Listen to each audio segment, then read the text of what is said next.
हो गया। सबको नमस्कार।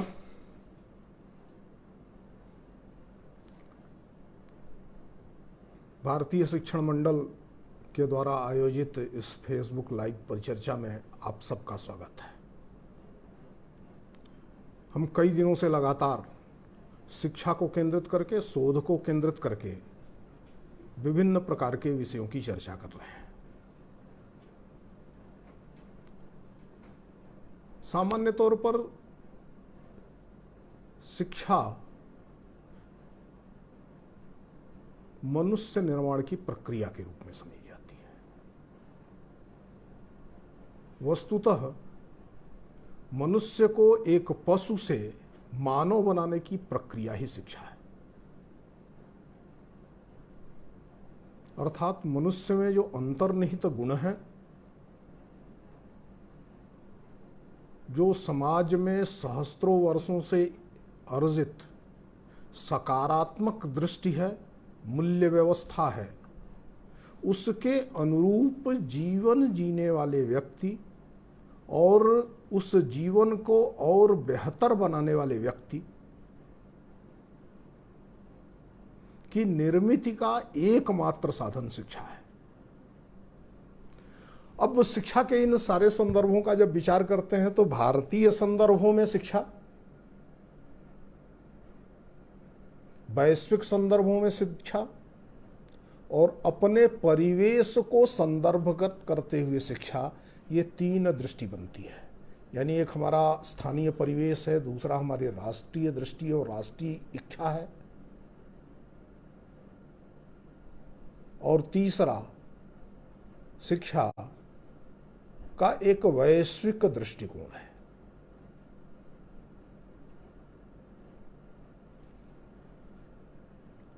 भारत के संदर्भ में विचार करना है, हमें भारतीय भाषाओं के आलोक में विचार करना है। भारतीय भाषाओं के आलोक में उच्च शिक्षा का माध्यम भारतीय भाषाओं के होने से इस देश को, समाज को, व्यक्ति को और उस सबको अतिक्रांत करते हुए अंत में संपूर्ण विश्व मानवता को क्या लाभ होने वाला है, इसकी चर्चा हम आज करेंगे। लेकिन इसका विचार करेंगे तो स्वाभाविक होता है कि इतिहास के बिना इसका मूल्यांकन नहीं हो सकता है। भारतीय भाषाओं का प्रश्न जब आता है तब तो इतिहास में मूल्यांकन और भी आवश्यक हो जाता है। दुनिया के अन्य देशों में उच्च शिक्षा में वहां की भाषा का प्रयोग, वहां की भाषा की विशिष्टताएं किस प्रकार से उच्च शिक्षा में प्रतिबिंबित होती हैं, इसका भी थोड़ा सा मूल्यांकन करने की कोशिश मैं इस चर्चा में करूंगा। अर्थात शिक्षा एक नितांत किसी राष्ट्र की सीमा में समझी जाने वाली चीज नहीं है। भारत के अंदर उच्च शिक्षा का माध्यम अंग्रेजी हो सकती है। इसको बनाए रखने के भी तर्क यही है कि उच्च शिक्षा को सिर्फ भारत के संदर्भ में नहीं समझा जा सकता है, कुछ प्रांतों के संदर्भ में नहीं समझा जा सकता है। इसका एक अंतर्राष्ट्रीय स्वरूप है, इसका एक वैश्विक परिदृश्य है। इसलिए वैश्विक परिदृश्य में भारत की उच्च शिक्षा अपनी भूमिका का निर्वहन कर सके, इसलिए उच्च शिक्षा और अनुसंधान का माध्यम अंग्रेजी को बनाए रखने की वकालत की गई। इसमें कुछ जो भ्रम है, इन भ्रम को निवारण करने का भी प्रयास करूंगा। पहला भ्रम कि अंग्रेजी उच्च शिक्षा के माध्यम के रूप में दुनिया की सबसे नई भाषाओं में से एक है। कैम्ब्रिज विश्वविद्यालय और ऑक्सफोर्ड, यह 19वीं शताब्दी के अंत तक उच्च शिक्षा और अनुसंधान के लिए अंग्रेजी भाषा की अपेक्षा लैटिन पर बल देते थे।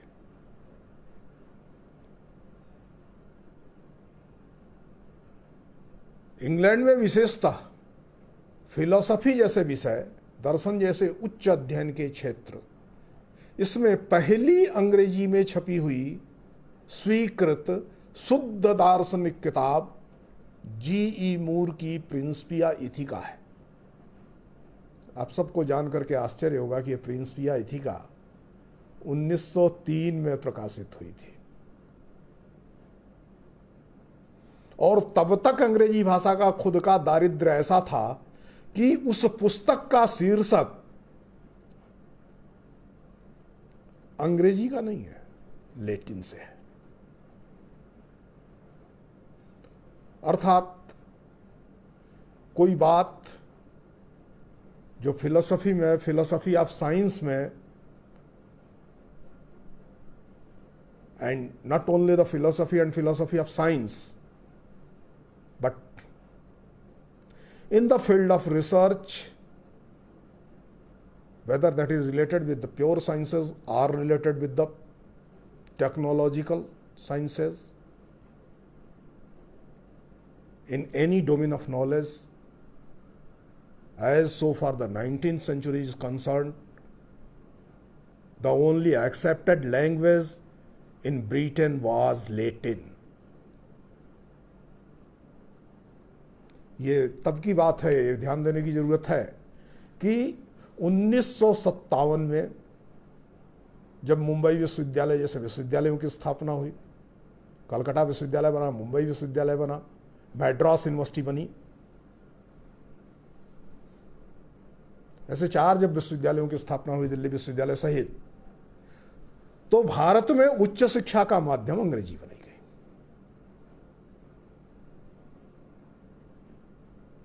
19वीं शताब्दी के प्रारंभ में दुनिया में जो पहला पॉलिटेक्निक कॉलेज खोला गया,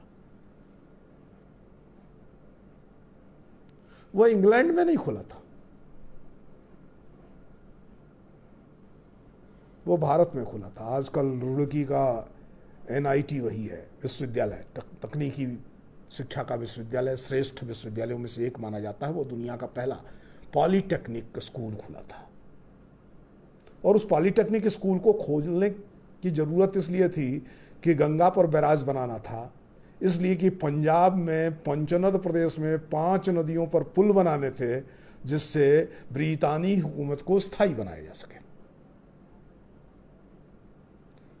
यथा 1835 में अंग्रेजी को यहां पर शिक्षा के माध्यम के रूप में घोषित कर दिया गया था और यह स्पष्ट निर्देश जारी कर दिए गए थे कि ईस्ट इंडिया कंपनी किसी भी ऐसे स्कूल को जो वर्नाक्यूलर में, यानी देसी भाषाओं में, हम जिन्हें आज प्रांतीय भाषाएं कहते हैं, जिन्हें क्षेत्रीय भाषाएं कहते हैं, और संस्कृत में यदि शिक्षा देते हैं, तो ऐसे स्कूलों को ईस्ट इंडिया कंपनी किसी प्रकार का कोई अनुदान नहीं देगी। थोड़ा इसके पीछे जाएंगे। 1811 से लेकर के 1812 तक ब्रिटेन के संसद में ईस्ट इंडिया कंपनी की रिस्पॉन्सिबिलिटीज को लेकर के, ईस्ट इंडिया कंपनी के द्वारा ब्रितानी हुकूमत को फैलाए जाने के उद्देश्य क्या होंगे और किस प्रकार की शैक्षिक सांस्कृतिक गतिविधियों को ईस्ट इंडिया कंपनी के द्वारा सहयोग प्रदान किया जाएगा, इसको लेकर के एक लंबी चर्चा हुई थी जिसे विलियम विलफोर्स बिल के नाम से जाना जाता है। यह विलियम विलफोर्स बिल क्या है?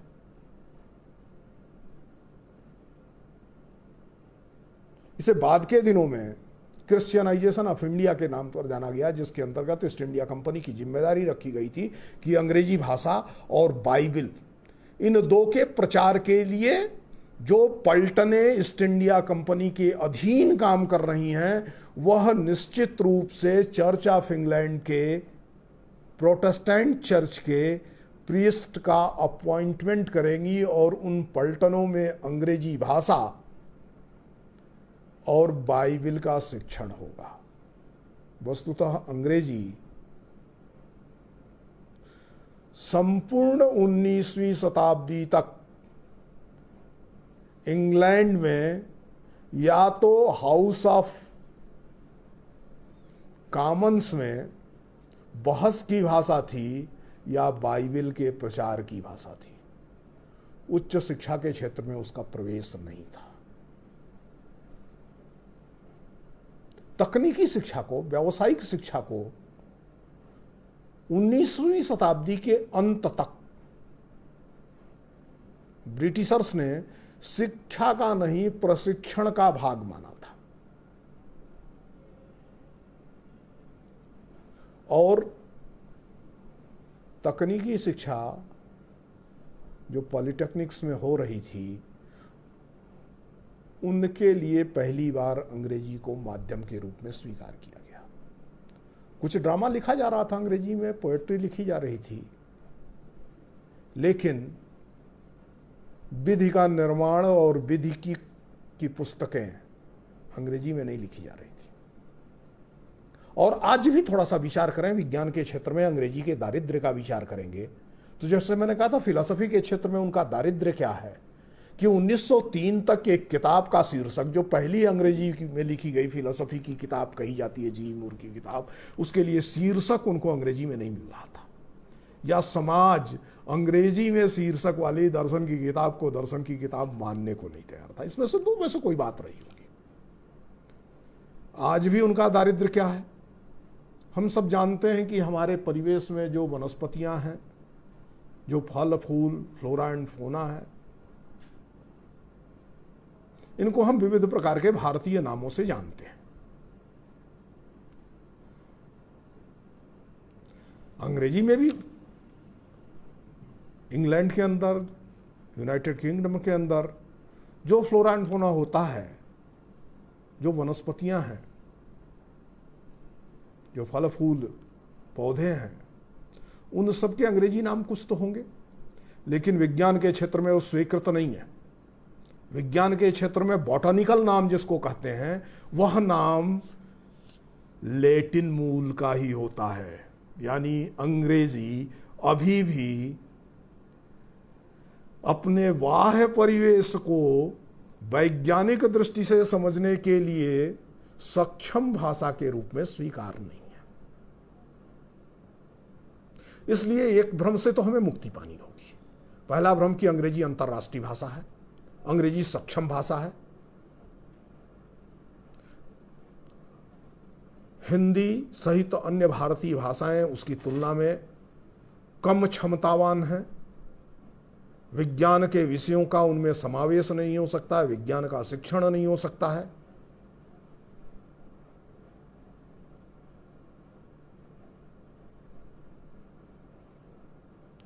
यह सत्य नहीं है।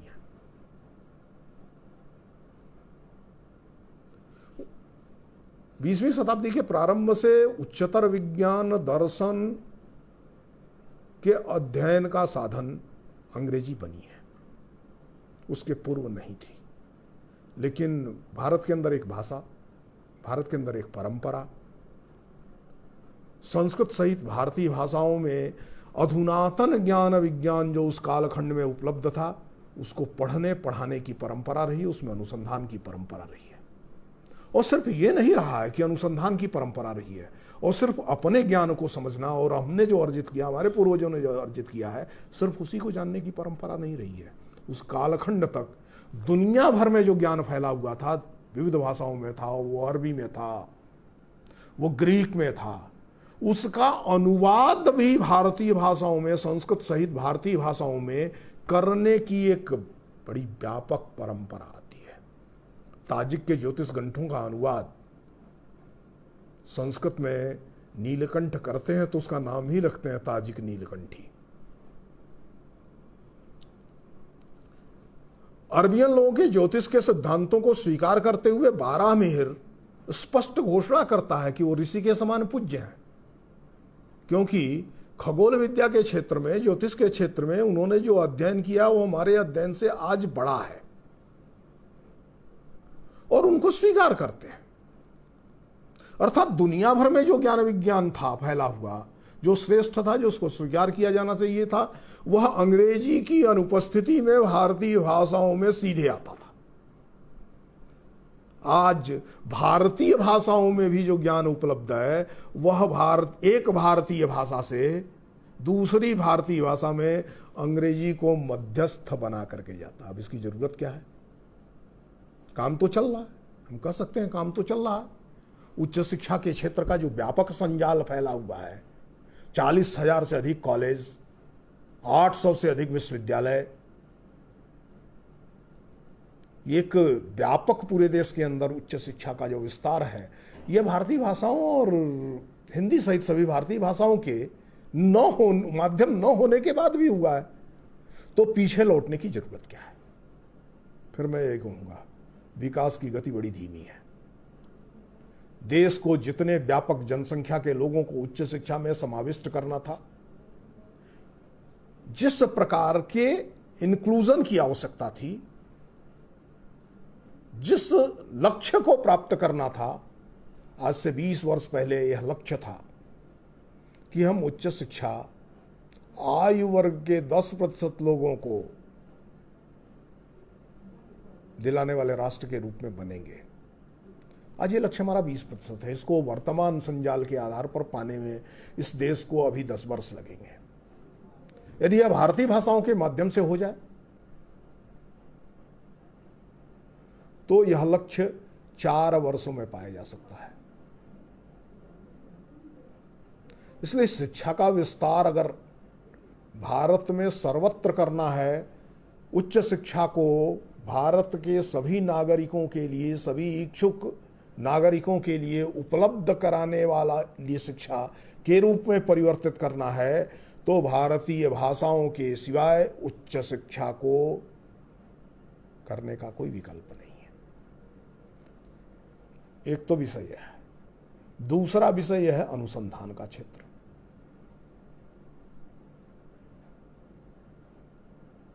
अनुसंधान के क्षेत्र का विचार करेंगे तो ध्यान में आएगा कि हमारी जेब में पेन होगा, बॉल पेन होगा, जेल पेन होगा, फाउंटेन पेन होगा, शायद पेंसिल ही हो। हमारी जेब में सेल फोन है। हमारे जेब में जाने कितने उपकरण हम साथ लिए घूम रहे हैं।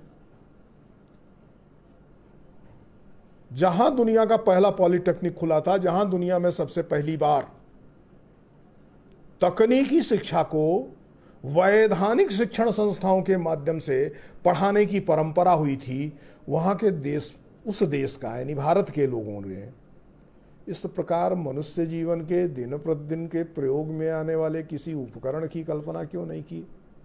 यह प्रश्न चिन्ह मैं अपने वैज्ञानिकों और तकनीकविदों पर नहीं खड़ा कर रहा हूं, उनके योगदान से नकार नहीं रहा हूं, लेकिन मनुष्य के लिए उपयोगी नवोन्मेषकारी संसाधनों को की खोज के लिए, संसाधनों की निर्मिति के लिए एक सृजनात्मक कल्पना की आवश्यकता होती है। वह सृजनात्मक कल्पना कोई व्यक्ति मातृभाषा के अतिरिक्त अन्य किसी भाषा में नहीं कर सकता है। याद करिए, हमको साहित्य में अभी तक एक ही नोबेल पुरस्कार प्राप्त हुआ है, और वो किसी अंग्रेजी की कविता पर नहीं प्राप्त हुआ है, वो बांग्ला में लिखी गई गुरुदेव की गीतांजलि पर प्राप्त हुआ है।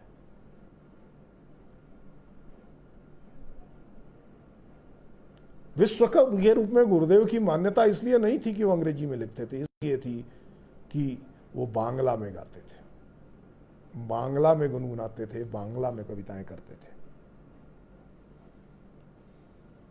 और यही कारण है कि शायद दुनिया के अकेले कवि होंगे जिसके लिखी कविता दो देशों का राष्ट्रगीत है। शायद वो दुनिया के अकेले कवि थे जिसके द्वारा लिखी गई कविता लाइट ऑफ एशिया के रूप में जिसका अनुवाद हुआ था, कोरिया में राष्ट्रगीत के समान सम्मान प्राप्त है। यह सिर्फ इसलिए हुआ कि वो सृजन की कल्पना वो मातृभाषा में कर रहे थे। मातृभाषा के माध्यम से मनुष्य भाषा के परास्तर को छूता है। वाक तत्व में सत का अनुभूतिजन्य प्रकाश होता है। भाषा प्रकाश को कहते हैं। प्रकाश केवल सत्य को दिखा सकता है, प्रकाश अंधकार को नहीं बना सकता। भारतीय शिक्षा के संदर्भ में विचार करें तो क्या हुआ है? भारत की शिक्षा क्या वास्तव में भारत के लोगों के लिए भी उसी प्रकार से उपयोगी रही है जिस प्रकार से एक कालखंड में पूरी दुनिया ने लाभ उठाया है?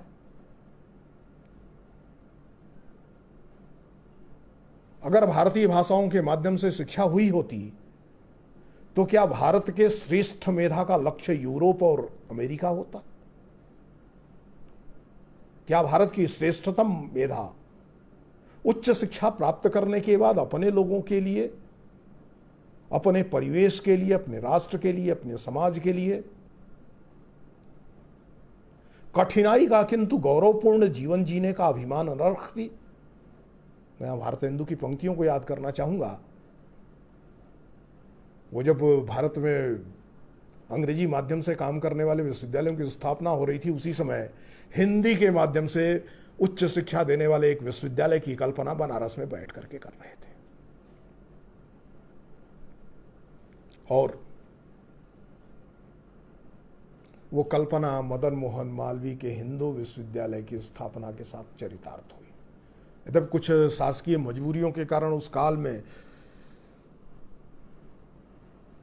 हिंदी को सभी प्रकार की शिक्षा का माध्यम वहां नहीं बनाया जा सका, लेकिन यह भी सत्य है कि हिंदी और भारतीय भाषाओं के विभाग निर्मित करने का कार्य मालवीय जी के द्वारा ही प्रारंभ हुआ था।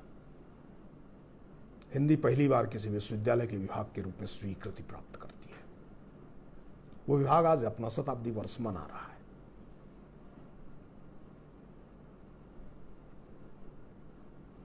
दूसरा यह विषय खड़ा होता है कि यह सब ठीक है कि मातृभाषा में शिक्षा होनी चाहिए, मातृभाषा में शिक्षा प्राप्त होने से गौरव प्राप्त होता है, मातृभाषा में शिक्षा प्राप्त होने से श्रेष्ठ शिक्षा प्राप्त होती है, किंतु हमारी मातृभाषाओं की, हमारी भारतीय भाषाओं की यह स्थिति नहीं है कि वो भाषाएं दुनिया भर में बिखरे हुए ज्ञान विज्ञान का समावेशन कर सके। इसलिए चलना चाहिए। तो फिर मैं आऊंगा दुनिया भर में 50 के आसपास उदित हुए राष्ट्रों के संबंध में चर्चा करते हुए। भारत 1947 में आजाद हुआ था। 1949 में इजराइल की निर्मित हुई थी। 1949 में भी चीन एक नए राष्ट्र के रूप में उभरा था। 1940-42 के बाद और 1946-47 तक कोरिया द्वितीय विश्व युद्ध के तमाम प्रकार के प्रभावों से निकल करके एक राष्ट्र के रूप में उभर करके सामने आया था। 1948 के बाद जापान नष्ट हुआ, नया जापान निर्मित हुआ था। अब विचार करिए, जापान में उच्च शिक्षा अनुसंधान की भाषा कौन सी है? नष्ट हुआ जापान जो अमेरिका से अपनी सुरक्षा और विविध प्रकार की व्यवस्थाओं के लिए समझौता करता है, वो शिक्षा का माध्यम अंग्रेजी को नहीं स्वीकार करता है। यूरोप के विचार पर, मार्क्स के विचार का अपने अनुरूप परिवर्तन करते हुए एक साम्राज्य खड़ा करने वाला, एक राष्ट्र खड़ा करने वाला माओ त्से-तुंग सांस्कृतिक क्रांति की अपनी भाषा के रूप में अंग्रेजी या जर्मन को नहीं स्वीकार करता है। दुनिया भर से सहयोग लेकर के, दुनिया भर के बहुत मजबूत राष्ट्रों से सहयोग लेकर के शत्रु की जमीन पर उत्पन्न हुआ नवोत्पन्न राष्ट्र इजराइल भाषा के सवाल पर अमेरिकियों के साथ समझौता नहीं करता है। यूरोप से विविध प्रकार के तकनीकी और आर्थिक सहयोग लेकर के अपने को खड़ा किया हुआ कोरिया भाषा के सवाल पर, भाषिक अनुसंधान के भाषा के सवाल पर किसी किस्म का समझौता नहीं करता है। इस नाते आज दुनिया की अर्थव्यवस्था इन राष्ट्रों के इर्द गिर्द घूम रही है। इस नाते दुनिया का ज्ञान विज्ञान इन राष्ट्रों के आगे घूम रहा है। इसलिए दक्षिण कोरिया के लोगों ने कोरियाई भाषा में पढ़ना, पढ़ाना, अनुसंधान करना और व्यापार करना भी दुनिया भर में प्रारंभ किया। आज कोरोना के महामारी के समय अमेरिका भी उस राष्ट्र से सीखने जानने की कोशिश कर रहा है कि इससे बचा कैसे जा सकता है। उधार की भाषा दीर्घकालिक हितों की भाषा किसी भी राष्ट्र के लिए नहीं हो सकती है। उधार की भाषा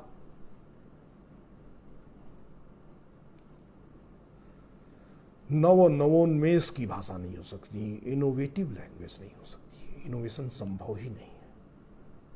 यही कारण है कि दुनिया भर के पैमाने पर बड़ी संख्या में तकनीकी संस्थान रखने के बाद भी भारत के IIT जो दुनिया भर में श्रेष्ठतम संस्थान माने जाते हैं, उनके होने के बाद भी मौलिक अनुसंधानों के क्षेत्र में, मौलिक तकनीकी अनुसंधानों के क्षेत्र में हम बहुत पीछे हैं। छोटे से राष्ट्र इजराइल की कल्पना करें तो हम कहीं टिकते ही नहीं हैं। जहां तक समाज विज्ञान का प्रश्न है, उच्च शिक्षा के क्षेत्र में अंग्रेजी के माध्यम से भारतीय समाज को समझा ही नहीं जा सकता है, क्योंकि समाज की निर्मित किसी घटना से नहीं होती है। समाज की निर्मित समाज विज्ञान के सिद्धांतों के आधार पर नहीं होती है।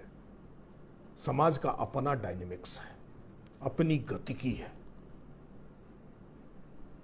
उसको समझने के लिए उस समाज की भाषा, उस संस्कृति की भाषा को समझने का, अनुसंधान का माध्यम बनाना ही पड़ेगा। यही कारण है कि समाज विज्ञान के क्षेत्र में भारत में बहुत सारी समस्याएं खड़ी हुई। हम न तो भारत में अर्थशास्त्र को समझ सके, न समाज शास्त्र को समझ सके, न भारतीय संदर्भों में राजनीति शास्त्र को समझ सके, और न भारत के अनुरूप इतिहास की निर्मित कर सके, क्योंकि शब्दों का ही अभाव है। जो शब्द उच्च शिक्षा के क्षेत्र में प्रचलित हैं, वो जीवन में प्रचलित अर्थों के साथ सातत्य नहीं रखते हैं। There is a lag between prevailing society, existing society, society in continuity, and terms and methodology used in the social sciences.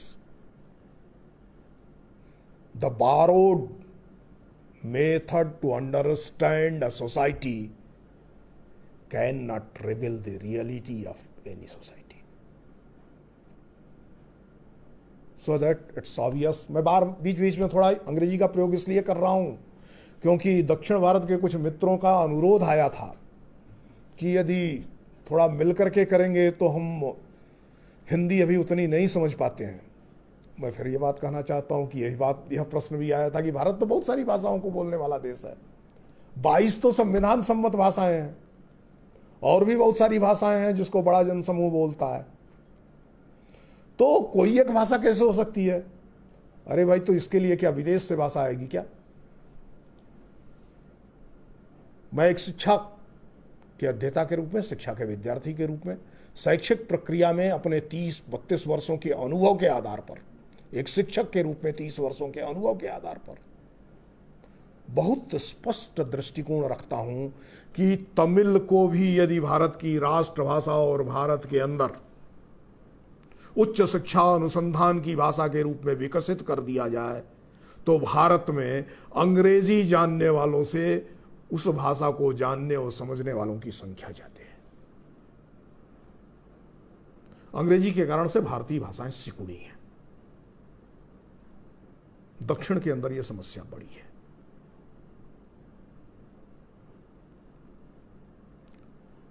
आज तमिल सिकुड़ रही है। तमिल हो, कन्नड़ हो, तेलुगु हो, मलयालम हो, हिंदी हो, गुजराती हो, बंगाली हो, असमी हो, उड़िया हो, मराठी हो, ये सब एक कुल की भाषा है।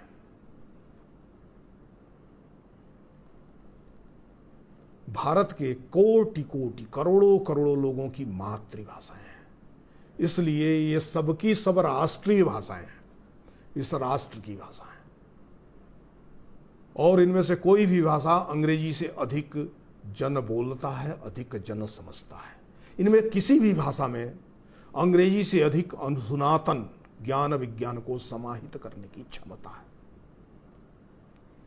इसलिए यह प्रश्न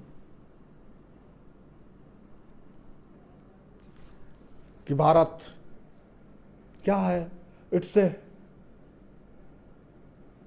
multilingual society, it's a multilingual nation, there are numerous languages, there is no evidence in the Indian history that one language was the language of nation. हो सकता है, शायद हो, it's may not, लेकिन इसका मतलब ये थोड़ी है कि अंग्रेजी पूरा देश जानता है। इसका मतलब ये थोड़ी है कि अंग्रेजी में शिक्षा होने के कारण से सब तक शिक्षा पहुंच गई है। आज भी तुलना की जाए प्राथमिक स्तर से लेकर के उच्च शिक्षा तक, प्राथमिक शिक्षा, माध्यमिक शिक्षा में भारतीय भाषा के माध्यम से शिक्षा प्राप्त कर रहे बालक बालिकाओं की संख्या अंग्रेजी के माध्यम से शिक्षा प्राप्त कर रहे बालक बालिकाओं से ज्यादा है। और जब उच्च शिक्षा के क्षेत्र में अचानक अंग्रेजी को उनके शिक्षण के माध्यम के रूप में प्रस्तुत किया जाता है तो हम उनको एक पिछड़ेपन की ओर ढकेलते हैं।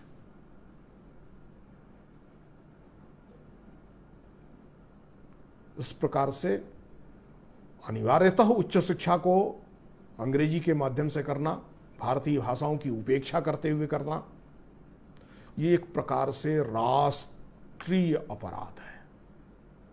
हम जानबूझ करके कुछ लोगों को उच्च शिक्षा के क्षेत्र में पिछड़ने की ओर छोड़ रहे हैं। इसलिए 12 राष्ट्रीय भाषाएं हो सकती हैं, 22 राष्ट्रीय भाषाएं हो सकती हैं, या एक राष्ट्रीय भाषा हो सकती है, प्रश्न नहीं है। अगर एक राष्ट्रीय भाषा होती है तो 138 करोड़ लोगों की भाषा होगी, और 22 राष्ट्रीय भाषाएं होती हैं तो तमिल और कन्नड़ जैसी भाषाएं भी इटली में बोली जाने वाली इटालियन से बड़ी भाषा है। आयरलैंड में बोली जाने वाली आयरिश से बड़ी भाषा है। तो आयरिश भाषा में उच्च शिक्षा हो सकती है, इटालियन में उच्च शिक्षा हो सकती है। वहां का समाज अब उस दुनिया भर के ज्ञान विज्ञान को अपनी भाषा में अनुदित करते हुए सबको नए अनुसंधान और नए प्रकार की उच्च शिक्षा के अवसर उपलब्ध कराने के लिए प्रयोग कर सकता है। तो भारत के अंदर क्यों नहीं संभव है? भारत तो बहुभाषी होते हुए भी शिक्षा की दृष्टि से एक प्रकार के लक्ष्य का था। यह वो देश रहा है जहां तक्षशिला में विश्वविद्यालय चलता था तो विक्रमशिला में भी चलता था। तक्षशिला और विक्रमशिला के बीच की दूरी 4000 किलोमीटर की है।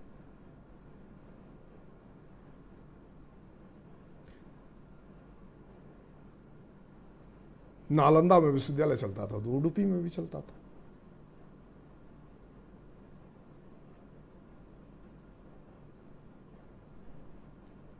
भाषा का प्रश्न यहां पर जब विचार करेंगे तो अंग्रेजों के आने के पूर्व दक्षिण के संतों की बात उत्तर का जन कैसे समझता है? कैसे समझता है रामानुज के द्वारा प्रतिपादित भक्ति के विचार को? कैसे समझता है कबीर के द्वारा प्रतिपादित विचारों को गुजरात का व्यक्ति? कैसे समझता है बंगाल का व्यक्ति? कैसे समझता है बांग्ला में चैतन्य के द्वारा प्रतिपादित विचारों की बातों को मणिपुर का व्यक्ति? भारत के अंदर भारतीय भाषाओं के माध्यम से शिक्षा, सूचना और ज्ञान के प्रसार की एक ऐतिहासिक परंपरा रही है। 1835 के पूर्व भारत दुनिया का सबसे शिक्षा की दृष्टि से मजबूत राष्ट्र था। यह मैं नहीं कह रहा हूं, ये मैकाले ने जो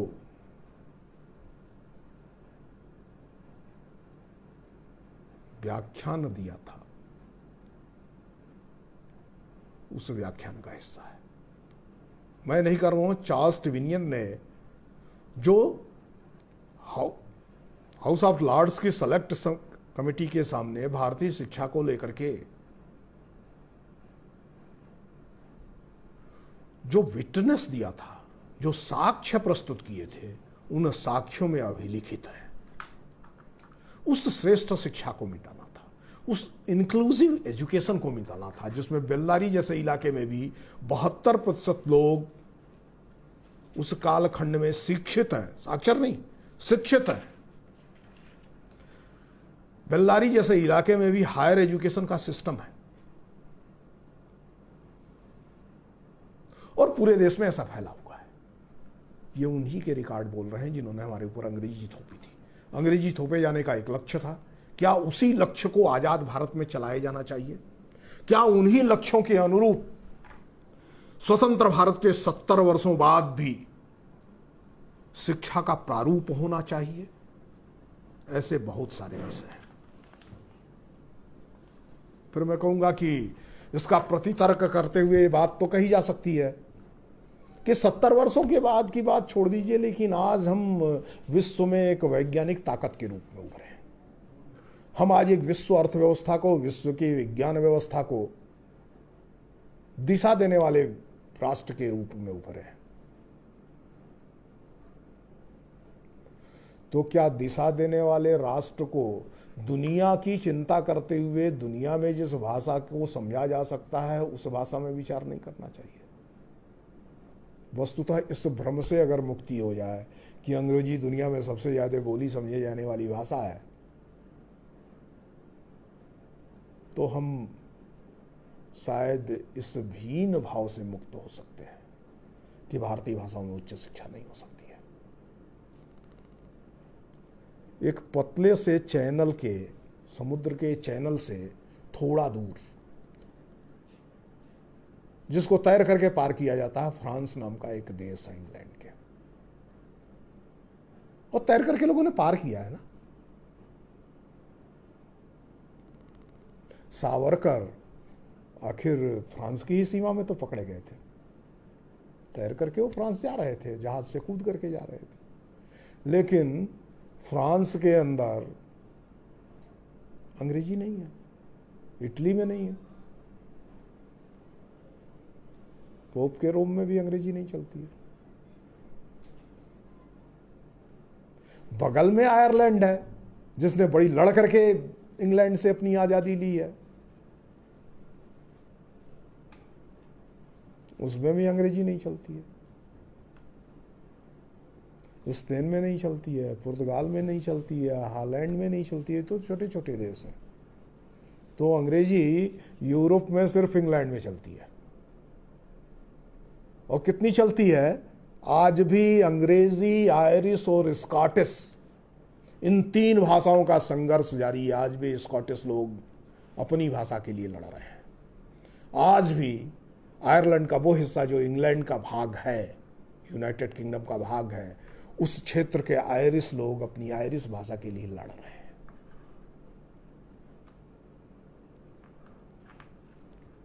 ठीक है, दुनिया के बहुत शक्तिशाली राष्ट्रों की भाषा अंग्रेजी है।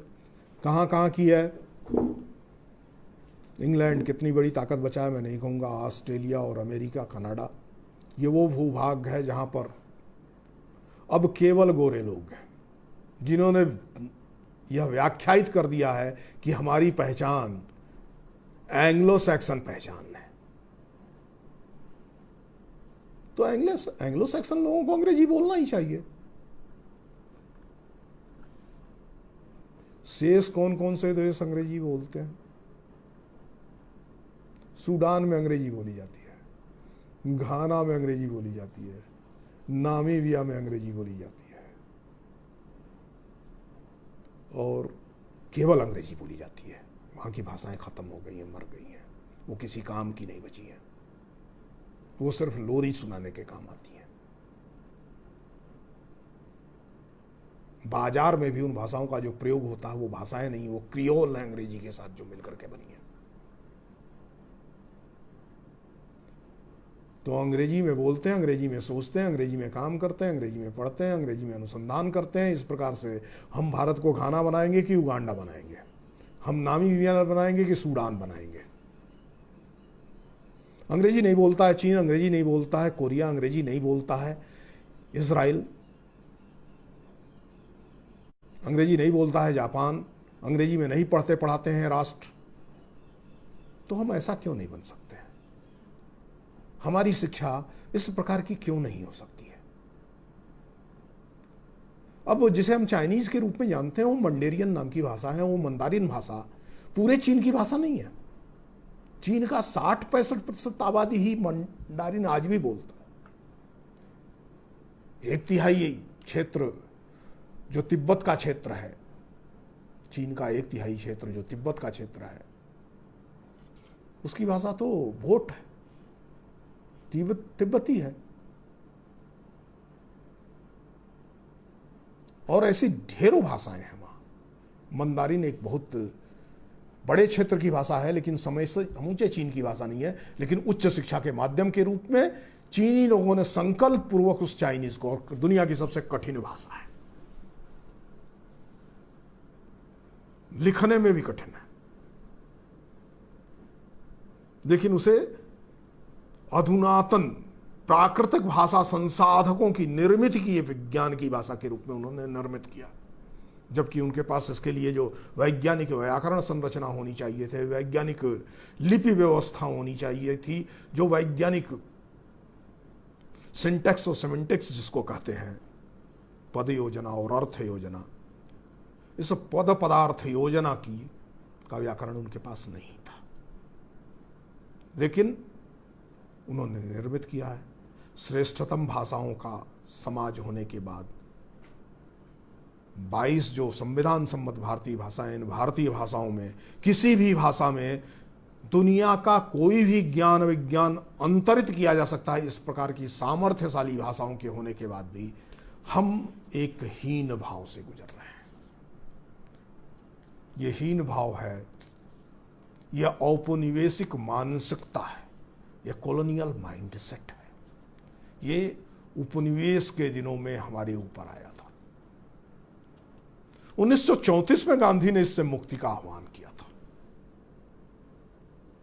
1925 में डॉक्टर हेडगेवार ने इससे मुक्ति का आह्वान किया था। 1905 में टैगोर ने इससे मुक्ति का आह्वान किया था। 1916 में मदन मोहन मालवीय ने इससे मुक्ति का आह्वान किया था। और 1942 में, 1943 में हिंदी के माध्यम से पूरे देश को संबोधित करते हुए सुभाष चंद्र बोस ने भारतीयों को इससे मुक्त रहने का आह्वान किया था। तुम मुझे खून दो, मैं तुम्हें आज़ादी दूंगा। सुभाष हिंदी भाषी नहीं थे, लेकिन उन्होंने हिंदी सीखी क्योंकि उन्हें मालूम था कि कम से कम एक भाषा ऐसी है जो पूरे देश में बोली जा रही है, समझी जा रही है, और संपर्क भाषा देश की राष्ट्रभाषा होने की क्षमता रखती है। गांधी भी हिंदी भाषी नहीं थे और टैगोर भी हिंदी भाषी नहीं थे।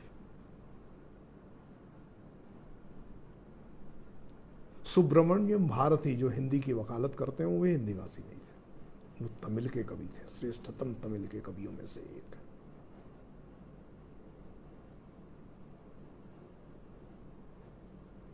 इसलिए यह प्रश्न कि एक भाषा के देश में ही उच्च शिक्षा की भाषा वहां की भाषा हो सकती है, जो एक भाषाओं का देश नहीं है, वहां कोई बाहर से भाषा ले आकर के उसे शिक्षा का माध्यम बनाया जा सकता है, ये बेमानी है, निरर्थक है। यदि भारतीय भाषाओं के माध्यम से शिक्षा होगी तो क्या होगा? भारतीय भाषाओं के माध्यम से शिक्षा होगी तो लोकतंत्रात्मक व्यवस्था का विचार करें तो हम भारत की परंपरागत लोकतांत्रिक व्यवस्था को स्थापित कर सकेंगे, जिसमें समाज के अंतिम आदमी का सहभाग होता है लोकतंत्र में। केवल वो प्रतिनिधि चुनने वाला नागरिक नहीं होता है, वो सहभागी नागरिक होता है। गांधी की ग्राम स्वराज्य और ग्राम स्वावलंबन पर आधारित व्यवस्था यही थी। इस अवसर पर मैं बात करूंगा, गांधी ने जब हिंद स्वराज्य लिखा था तो हिंद स्वराज्य में भाषा का प्रश्न बहुत महत्वपूर्ण था। 1909 में गांधी ने चिल्ला करके कहा था कि इस देश से अंग्रेजी भाषा जानी चाहिए, अंग्रेजी स्कूल जाने चाहिए, अंग्रेजी कारखाने जाने चाहिए।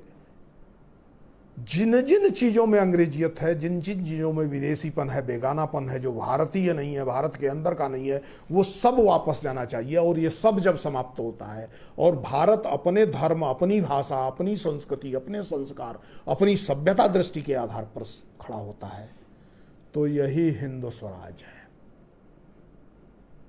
इस अवसर पर चर्चा करते हुए मैं निश्चित रूप से केसी भट्टाचार्य को भी याद करना चाहूंगा। 20वीं शताब्दी के भारत के श्रेष्ठतम दार्शनिकों में से एक केसी भट्टाचार्य अपनी मजबूरियों को गिनाते हैं जब वो स्वराज इन आइडियाज, विचारों में स्वराज की अवधारणा या स्वराज का दर्शन ये प्रस्तुत कर रहे होते हैं, तो वो सबसे पहले ही कहते हैं कि मेरी समस्या क्या है कि मैं मातृभूमि में, मातृभाषा में ना सोच पा रहा हूं, ना मातृभाषा में लिख पा रहा हूं। इस शिक्षा ने हमको इस प्रकार की दासता का भाव भर दिया है कि वास्तविक स्वराज का अनुभव भी हमको नहीं हो पा रहा है। केसी भट्टाचार्य जैसा दार्शनिक जो अपने कालखंड में दुनिया भर में कांटियन फिलॉसफी का, कॉन्टिनेंटल फिलॉसफी का भी श्रेष्ठतम विचारक माना जाता था, वो भारतीयों को यह बात आगाह कर रहा है। भगवान दास दुनिया भर में धर्मों की तात्विक एकता की खोज करते हुए पहली बार कॉम्पैरेटिव रिलीजन की प्रामाणिक किताब लिखने वाले, essential unity of all religions नाम की किताब लिखने वाले भगवान दास 1946 में आकर के स्पष्ट रूप से जब दर्शन का प्रयोजन नाम की किताब भारत रत्न डॉक्टर भगवान दास लिख रहे हो, तो दर्शन के प्रयोजन में वो साफ कहते हैं कि भारत, आजाद हिंदुस्तान, आजादी के बाद उस प्रकार की हिंदी भाषा में सोचे पढ़े जिसको शब्द संपदा, जिसको शक्ति संस्कृत से प्राप्त होती है। अगर ऐसा सोचा होता तो सभी भारतीय भाषाओं को शब्द संपदा और शक्ति संस्कृत से प्राप्त होती रही है, परंपरा थी। कुछ लोगों का तर्क है तमिल में संस्कृत के शब्द तो नहीं है। मैं बार बार कहता हूं, संज्ञा पद जो किसी भाषा में सबसे बड़ी संख्या में होते हैं, 30% तमिल भाषा के शब्द वह सभी भारतीय भाषाओं में समान है, यानी 30% समानता जिसको सबसे दूर की भाषा कहा जाता है उसमें भी है। भाषा की दृष्टि से क्रियापदों की संख्या बहुत कम होती है। मनुष्य का व्यवहार संज्ञाओं के माध्यम से ज्यादा चलता है, और संज्ञाओं के इस संसार में अंग्रेजी आज भी लैटिन की दासता से मुक्ति नहीं प्राप्त कर सकी है। इसलिए संज्ञाओं की निर्मिति, वस्तुओं, प्रक्रिया, वैज्ञानिक सिद्धांतों के लिए शब्द निर्मिति के आधार पर अंग्रेजी की क्षमता का मूल्यांकन गलत मूल्यांकन है। उनके पास ये क्षमता नहीं है। यह क्षमता केवल और केवल लैटिन में है,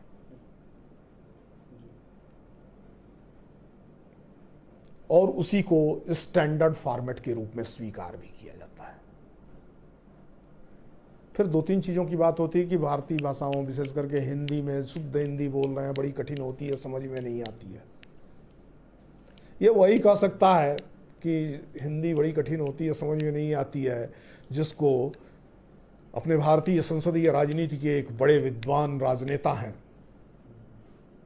श्रीमान शशि थरूर जी, उनकी अंग्रेजी जिसको समझ में आ जाती है। मुझे नहीं समझ में आती है, इसलिए मुझे हिंदी कठिन नहीं लगती है। मुझे शशि थरूर जी की अंग्रेजी को समझने के लिए बार बार शब्दकोश देखने पड़ते हैं। कठिन हिंदी को भी समझने के लिए शब्दकोश देखने की परंपरा नहीं है, कोई नहीं देखता। तो जहां पर भाषा 10 वर्ष 20 वर्ष पढ़ने पढ़ाने के बाद भी शब्दकोश के माध्यम से चलने के लिए बाध्य हो, वो सरल भाषा है।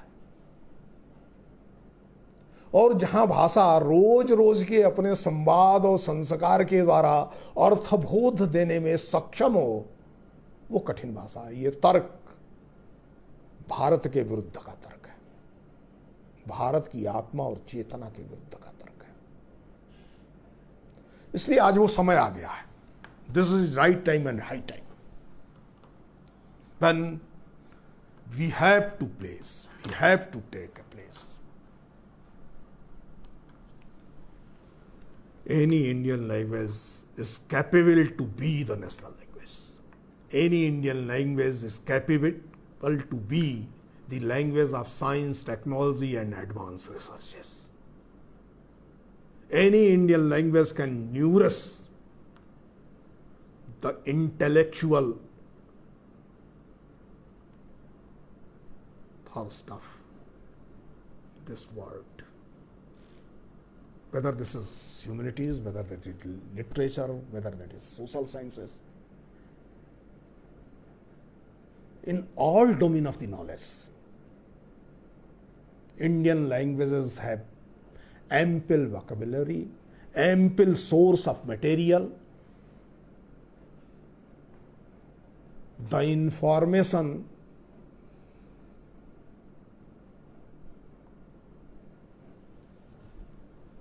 of the reality of the society,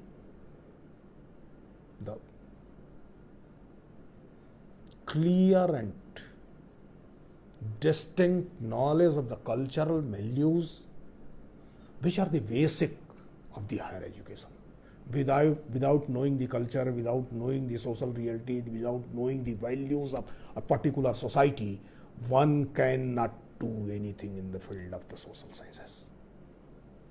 And that is possible only and only through Indian languages, whether that is Tamil or Hindi, whether that is Telugu or Bangla, whether that is Udiya or Kashmiri. इन सब में होगा, इन सब से होगा और इन सब से ही होगा। भारत को विश्वगुरु बनना है। विश्वगुरु बनना यानी ज्ञान का केंद्र बनना। विश्व को ज्ञान के क्षेत्र में हम नए नए ढंग से आलोकित कर सकें, नए ढंग से शिक्षित और प्रशिक्षित कर सकें, नए प्रकार के विश्व की अभिप्साओं की निर्मित कर सकें, इसके लिए भारतीय भाषाओं के रास्ते ही चलना पड़ेगा। अब कोई कह सकता है भाषा से क्या होता है जी? अपभ्रंश में, साहित्य में, काव्य शास्त्र में काव्य का एक लक्षण है, उक्त विचित्तो कब्बो भाषा जा होए सा होए। भाषा जो हो सो हो, उक्ति में, बात में वैचित्र्य होना चाहिए, नहीं कुछ पेक्युलरिटीज होनी चाहिए। वही काव्य है। Something distinct, something novel, something peculiar. If this is created in the literature, then only that is the literature, then that is poetry, then that is a novel. हम मान सकते हैं इस बात को, लेकिन ये क्रिएट किस में होगा, निर्मित किस में होगा? भाषा से विरुद्ध हो सकता है क्या?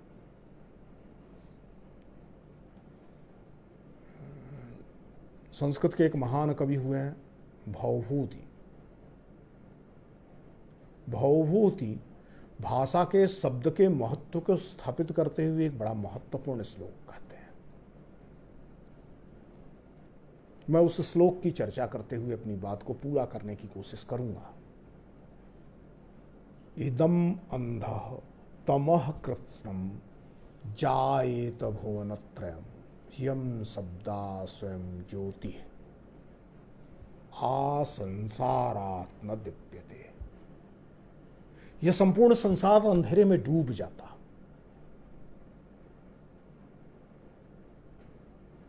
कुछ भी दिखाई नहीं देता, कुछ भी ज्ञात नहीं होता। अज्ञान के गहन अंधकार में यह संसार डूब जाता यदि शब्द ज्योति नहीं होती, भाषा न होती। भाषा वही है जो प्रकाशित करती है, यत भासते तत् भाषा, जो भाषित करती है, प्रकाशित करती है। और प्रकाशन ज्ञान है, तो भाषा है जो ज्ञान को प्रकाशित करती है। और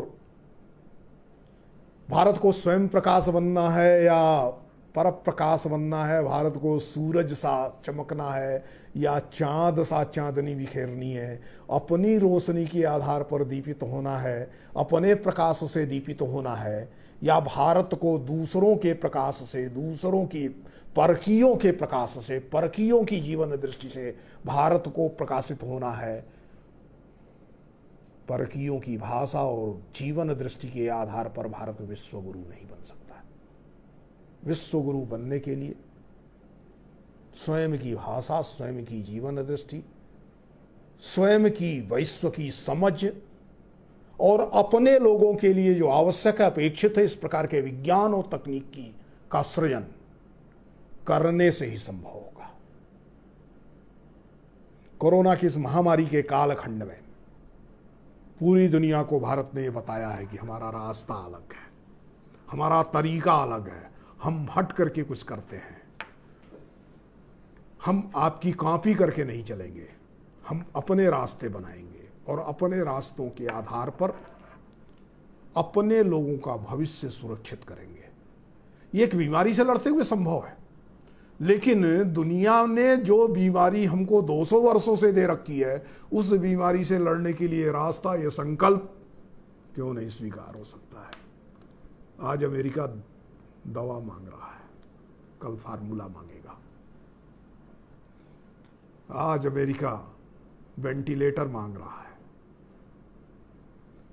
कल चिकित्सा विज्ञान के उपकरणों की निर्मित के सिद्धांत मांगेगा। अगर हम बदल दें सोच की दिशा को, हम बदल दें कि हम भारतीय मनुष्य के लोग भारतीय भाषाओं में सोच करके मनुष्य के कल्याण के बेहतर अवसर सृजित कर सकते हैं, संपूर्ण विश्व के कल्याण के बेहतर अवसर सृजित कर सकते हैं, और अपनी भाषा के माध्यम से अपने अनुभवों के आधार, अपनी सांस्कृतिक परंपरा और अपनी सभ्यता दृष्टि के आधार पर निर्मित और विज्ञान और तकनीक के द्वारा, उसके द्वारा किए गए अनुसंधानों के द्वारा संपूर्ण विश्व को त्राण दिलाने वाली सभ्यता की निर्मित कर सकते हैं। और यह करना ही होगा, ना अन्य पंथा, कोई दूसरा रास्ता नहीं है। तत् एषः पंथा, यही रास्ता है, यही रास्ता है, यही रास्ता है। भारत में शिक्षा और ज्ञान विज्ञान की भाषा, नवोन्मेषकारी अनुसंधान की भाषा के रूप में भारतीय भाषाओं को प्रतिस्थापित किए बिना और इसको जिद पूर्वक प्रतिस्थापित किए बिना न तो भारत का कल्याण संभव है, न विश्व का कल्याण संभव है। इसी के साथ इस चर्चा को मैं यहीं पूर्ति देता हूं। आपकी टिप्पणियां, आपके सुझाव, आपकी प्रतिक्रिया आमंत्रित है। कोशिश करूंगा यथासंभव उनमें से कुछ के उत्तर भी दे सकूं।